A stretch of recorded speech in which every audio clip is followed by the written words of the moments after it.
Vellangallur people's welfare cooperative സൊസൈറ്റിയും സംയുക്തമായി നടത്തുന്ന നമ്മുടെ ഏറ്റവും പ്രിയങ്കരനായ ജനകീയനായ മുൻ മുഖ്യമന്ത്രി ഉമ്മൻചാണ്ടിയുടെ ചരമദിനത്തോടനുബന്ധിച്ച് ഒന്നാം ചരമദിനത്തോടനുബന്ധിച്ച് നടത്തുന്ന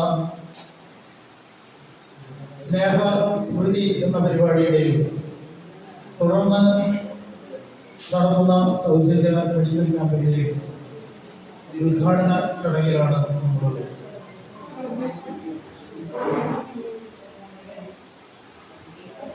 ശ്രീ ഉമ്മൻചാണ്ടി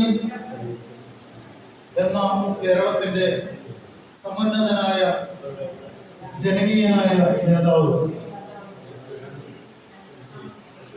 കേരള രാഷ്ട്രീയത്തിൽ ഇങ്ങനെ ഒരാൾ ഇനി ഉണ്ടാകാൻ പോകുന്നില്ല.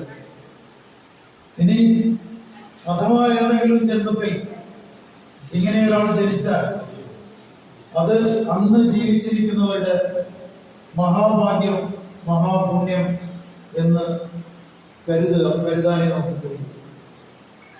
ഈ പോയ നൂറ്റാണ്ട് കണ്ട ഏറ്റവും ജനകീയനായ നേതാവ്, ഏറ്റവും കൂടുതൽ ആളുകളുമായി സംവദിച്ച ജനനായകൻ, ഏറ്റവും കൂടുതൽ പൗരനിവേദനങ്ങളിൽ ഒപ്പിട്ട മുഖ്യമന്ത്രി, ഈ വിശേഷണങ്ങളൊക്കെ എല്ലാവരും ചേരുന്ന ഒരേ ഒരാൾ മാത്രമേ ഉള്ളൂ, ശ്രീ ഉമ്മൻചാണ്ടി.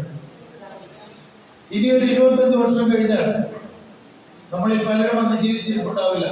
പക്ഷേ അന്ന് ഈ കേരളം ഒറ്റക്കെട്ടായി പറയും എന്ന കാര്യത്തിൽ യാതൊരു സംശയവും വേണ്ട. കേരളം ഭരിച്ച ഏറ്റവും മഹാനായ മുഖ്യമന്ത്രി ശ്രീ ഉമ്മൻചാണ്ടി ആയിരുന്നു എന്ന്. ജനാധിപത്യ ഭരണകൂടത്തിന്റെ ആയുധങ്ങൾ ലാത്തിയോ തോക്കോ പോലീസോ അല്ല, മറിച്ച് ജനങ്ങളുടെ വിശ്വാസമാണ് എന്ന് ഉറക്കി പ്രഖ്യാപിച്ച് അതുപോലെ ചിന്തിച്ച് അത് നടപ്പിലാക്കിയ മുഖ്യമന്ത്രിയായിരുന്നു അദ്ദേഹം.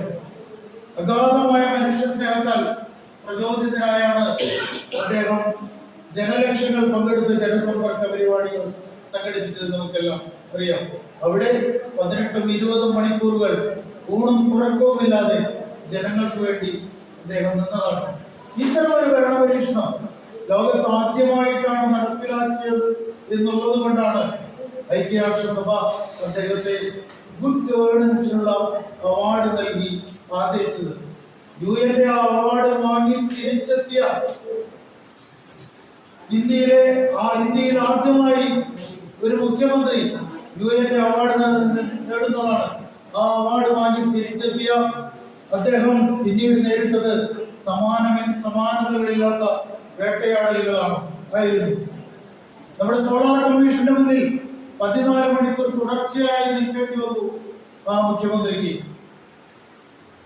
സോളാർ വിവാദം കത്തി നിൽക്കുമ്പോഴും ആ സമയത്ത് പോലും സൗദി അറേബ്യയിൽ തടവിലാക്കപ്പെട്ട് തൂക്കിലേറ്റപ്പെടാറായ ഒരു പാവപ്പെട്ട മലയാളിയുടെ ജീവൻ രക്ഷിക്കാനുള്ള തത്രപ്പാടിലായിരുന്നു അദ്ദേഹത്തിന്റെ വിലാപയാത്രയിൽ നിങ്ങൾക്ക് ഏവർക്കും അറിയുന്നത് പോലെ കേരളത്തിൽ ജനസഞ്ചയം ഒന്നാകെ തടിച്ചുകൂടി. 3 ദിവസം രാവും പകലുമില്ലാതെ, ആണോ പെണ്ണോ കുട്ടികളോ എന്ന വ്യത്യാസമില്ലാതെ ആഹ്ലാദവൃദ്ധം ജനങ്ങൾ കേരളത്തിന്റെ തെരുവോരങ്ങളിൽ നിലയുറപ്പിച്ച കാഴ്ച നാം കണ്ടു. അദ്ദേഹത്തെ ഒരു നോക്കി കാണാൻ, അദ്ദേഹത്തെ ഒരിക്കലെങ്കിലും കണ്ടിട്ടുള്ള കേരള രാഷ്ട്രീയത്തിൽ ഉണ്ടാകണമേ എന്ന് നമുക്ക് സർവേശ്വരനോട് പ്രാർത്ഥിക്കാം. ഞാൻ ദീർഘിപ്പിക്കുന്നില്ല. ഈ ചടങ്ങിന് സ്വാഗതം ആശംസിക്കുക എന്നതാണ് എന്റെ കർത്തവ്യം. ഈ ചടങ്ങിന്